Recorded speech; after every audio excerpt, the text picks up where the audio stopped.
அண்ணன் உள்ளிட்ட அனைத்து தாய் தமிழ் உறவுகளுக்கும் வணக்கம். இது தமிழர் நாடு. வாழும் உரிமை அனைவருக்கும் உண்டு. ஆளும் உரிமை தமிழர் நமக்கே உண்டு. இன்னைக்கு சிங்கள கடற்படை நம்ம தமிழக மீனவர்களை சுட்டு கொள்றான், கைது பண்ணி சிறையில் அடைக்கிறான், மொட்டை அடிக்கிறான். நம்ம எல்லாம் அப்பா அம்மா செத்தாதான் மொட்டை அடிப்போம். நம்ம ஸ்டாலின் அப்பானுக்கு இப்ப அப்பான்னு சொல்றாருல, ஆனா அப்பா சொல்லல. இப்ப எங்க அப்பா என் பிள்ளைங்களை ஏன் மொட்டை அடிச்ச அப்படின்னு சொல்லிட்டு கடிதம் எழுதாம இவர் போய் உச்ச நீதிமன்றத்தில் ஏதாவது பண்ணணும். அவங்க ஏன் அப்பாவோட அப்பா தாத்தா கருணாநிதி இறந்தப்ப நடுராத்திரியில போய் நீதிமன்றத்து கதவை தட்டுறாரு எங்க அப்பா. ஆனா இவ்வளவு மீனவர்களை ரொம்ப கொடுமைப்படுத்துறான். ஒரே கம்பில 12 பேரை கட்டி ரொம்ப எப்படி சொல்ல முடியாத கொடுமைப்படுத்துறான். அப்ப இந்த அப்பா நலம் நலம் அறிய ஆவல் கடிதம் எழுதுறாருங்க. ஏன் உங்க அப்பாவுக்கு சமாதியில அடக்கம் பண்ணணும் மெரினா பீச்சில் நீங்க போய் நீதிமன்ற கதவை தட்டுறீங்க? ஏன் இதுக்கு நீங்க நீதிமன்றத்தை கதவை தட்டுங்க, வழக்கு தொடுங்க. இப்ப கேரளா மீனவன் இந்த 60 நாள் தடைக்காலம் ஒண்ணு வருது. அப்ப நம்ம மீன் பிடிக்காம நம்மள தடை பண்ணி நிப்பாட்டி வச்சுறாங்க. கேரளா மீனவர்கள் இங்க தாராளமா மீன் பிடிச்சிட்டு போறாங்க. ஆந்திரா மீனவர்கள் தாராளமா மீன் பிடிச்சிட்டு போறாங்க. இதை தடுக்க வக்கற்ற இருக்கு இந்த திமுக அரசு. அது ஏன் அது வக்கற்ற இருக்குன்னா, அந்த அரசு நமக்கான அரசு கிடையாது. இதே ஒரு தமிழன் தமிழ்நாட்டை ஆண்டுகிட்டு இருந்தா ஒரு சிங்களவன் நம்ம தமிழக மீனவரை தொட முடியாது.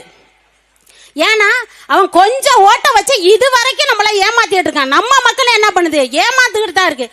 இந்த மீனவ சமுதாயம் நம்ம என்ன செஞ்சாலும் அந்த பக்கம் கொஞ்சம் ஆமா சீமான் கட்சியில வந்துட்டாங்க அப்படின்னு சொல்லிட்டு நம்மள புறம் பேசுறாங்களே, புறணி பேசுறாங்களே ஒழிய இவங்க நமக்காகனவங்க அப்படின்னு சொல்லிட்டு ஒரு உறுதியா வரல.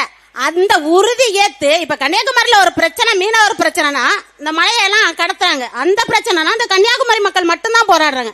நாகப்பட்டினத்துல ஒரு பிரச்சனைனா நாகப்பட்டினத்து மீனவர்கள் மட்டும்தான் போராடுறாங்க. ராமநாதபுரத்துல ஒரு பிரச்சனைனா ராமநாதபுரத்துல உள்ள மீனவர்கள் தான் போராடுறாங்க. அப்படியெல்லாம் போராடக்கூடாது. எல்லாம் ஒருங்கிணைச்சு மீனவர்கள் ஒரு ஒற்றுமையா ஒரே வட்டத்துக்குள்ள கொண்டுட்டு வரணும்னு தான் எங்களை அண்ணன் மீனவர் பாசறையில எங்களுக்கு பொறுப்பு வழங்கியிருக்காரு.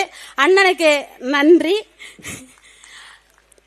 ஒரு தமிழ்நாட்டில் எவ்வளவோ இந்த அத்தை கனிமொழி இருக்காங்க, அத்தை சொல்றாங்க இளம் விதவைகள் நிறைய இருக்காங்கன்னு. உண்மையா சொல்ல போனா மீனவர்கள்ல தானே இளம் விதவைகள் நிறைய இருக்காங்க.